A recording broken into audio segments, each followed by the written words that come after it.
Vai jūs zināt, cik tieši pašlaik maksājat par 1 kWh elektrības, ja esat izvēlējies pieslēgumu ar biržas cenām? Varbūt jā, bet varbūt negluži. Ja skatīsieties uz šī brīža iespējams ļoti labo cenu un nolemsiet, ka tieši šajā brīdī ir jāsilda ūdens vai jālādē auto, ar zinām varbūtību reālā patērētā elektrība maksās vairāk. Bet kāpēc tas tā? Par to šodien kanālā Rezumē LV.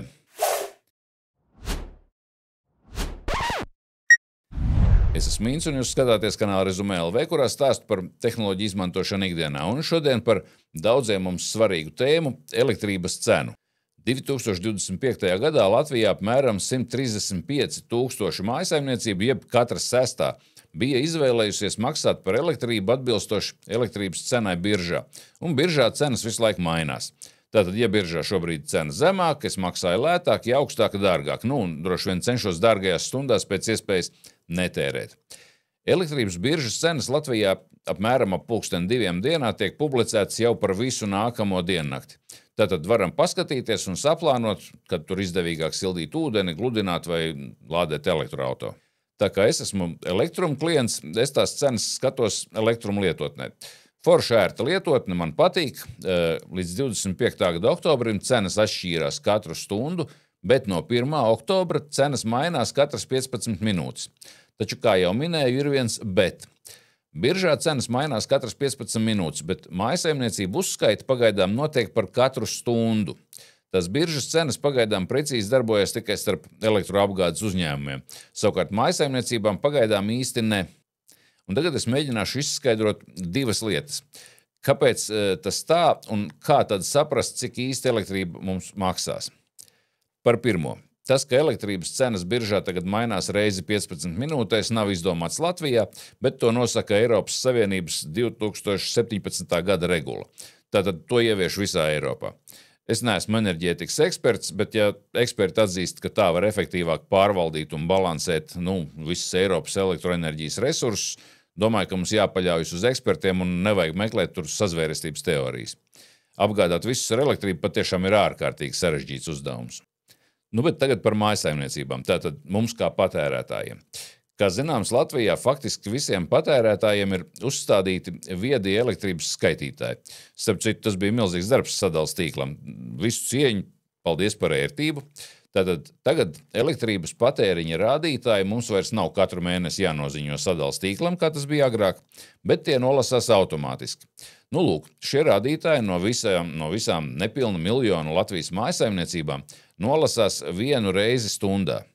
Tātad sadales operators uzzina, cik esat patērējis šajā stundā, bet nezina, cik no tā esat patērējis pirmajās, cik otrajās, cik trešajās un cik ceturtajās 15 minūtēs.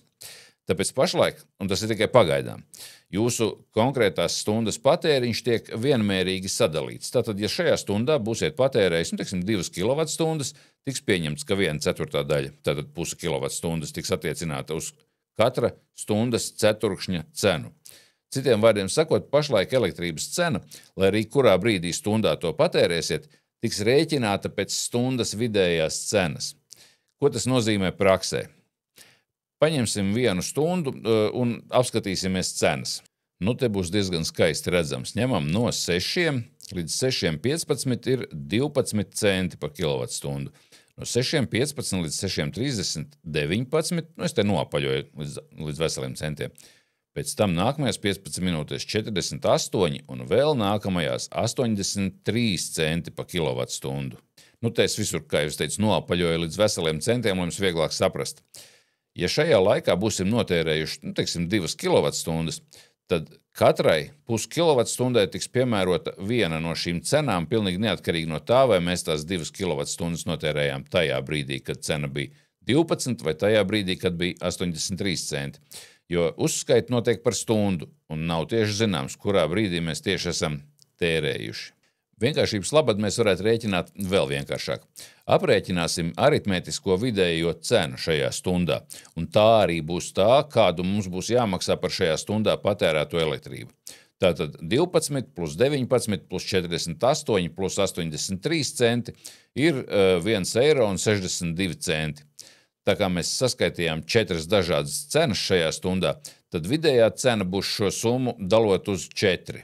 162 dalīts uz 4 būs apmēram tātad 40 centi. 40 centi par kilovatstundu. Kā redzat, šajā stundā reālā elektrības cena ir tātad 40 centi par kilovatstundu. Tātad pat ja būsiet tērējuši pirmajā pusstundā, kur cena ir 12 un 19 centi, tā mums tik un tā tiks rēķināta par 40 centiem kilovatstundā. Jāsaka gan, ka vismaz Latvenergo saviem tātad elektrumu klientiem to saka un vēl atgādina, bet pieļauju, ka ne katrs tam ir pievērsis uzmanību, tādēļ arī stāstu. Droši vien jautāsiet, kāpēc tad netiek klientiem tā cena uzskaitīta katras 15 minūtes. Tā kā Latvijā šo patērētāju ir vairāk kā miljons, tas nozīmē, ka vairāk kā miljonam skaitītāju rādījumi ir jānolasa 4 reizes biežāk, jeb katras 15 minūtes. Un tas viss jāpieraksta, jāpārrēķina, un tas tehnoloģiski varētu būt gana sarežģīti un prasīt lielas papildus jaudas, tāpēc šī biežā nolasīšana tiks ieviesta 2026. gada laikā. Salīdzinājumam var teikt, ka lietuviešiem tas tiks ieviests vēl gadu vēlāk, tā kā neesam ne ar ko īpaši atpalikuši. Labi, tas bija tāds skaidrojums par situāciju, bet kopsavilkumā tātad, ja elektrības pieslēgums mums ir par biržas cenām un gribat tērēt tad, kad elektrība ir lētāka, paņemiet un sarēķiniet stundas vidējo cenu. Saskaitiet visas 4 konkrētās stundas cenas un izdaliet uz 4. Paskatoties kādas citas dienas cenas, ja pieņemsim no tiem pašiem 6 līdz 7, mēs redzam, kad ir 2,83, 2,86, 2,89, 3,1, tātad gandrīz vienādas šīs te cenas. Ja? Tātad aptuveni arī tā vidējā cena mums būs kaut kur mazliet zem 3 centiem, un mēs varam paļauties, ka visa elektrība, ko mēs šajā stundā būsim patērējuši, tātad būs par šo te vidējo cenu, šī gadījumā par labu. Kaut kad esmu skatījies arī Nord Pool biržas cenas tādā lapā, kuras adreses ir tāda jokaina. Nord Pool didn't work. Saiti pielikšu tepat aprakstā. Parasti es darīju tā, kad es rakstīju, Google Nord Pool today, un tad vismaz man pirmais, kas atradās, bija šis te didn't work, Nord Pool elektrības biržas cenas šodienai un rītdienai. Un šeit tāpat no sākuma var redzēt tātad tās cenas, kas ir pa stundas ceturkšņiem, bet šeit augšā mēs varam uzspiest tādu mazu saitīti, rādīt uzskait soli 1 stundu. Te ir daudz reklāmas pa vidu, bet jā, tagad mēs varam redzēt tātad šo te stundas vidējo cenu katrā stundā. Tad it kā pašam nebūtu jārēķina, taču jāatcerās, ka te cenas ir savukārt bez PVN, un lai dabūtu savu cenu, tātad jāpareizina ar 1,21, tātad jāpierēķina klāt šis PVN. Citiem vārdiem sakot, jārēķina būtu šā kā tā. Daudzi droši vien šo jau zināja, bet ja ne, tad ceru, ka šis video jums palīdzēs labāk plānot elektrības patēriņu.